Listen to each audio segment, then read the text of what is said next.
Mark రాసిన సువార్త 1వ అధ్యాయము 17వ వచనము, యేసు నా వెంబడి రండి, నేను మిమ్మును మనుష్యులను పట్టు జాలరులనుగా చేసేదనని వారితో చెప్పాను.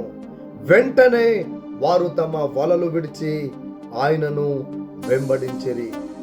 అవును ప్రభునందు ప్రియమైన సహోదరి సహోదరులారా, కాబట్టి మీరు ఆయన రాజ్యమును నీతిని మొదట వెతుకుడి, అప్పుడన్నీయు మీకు అనుగ్రహింపబడును.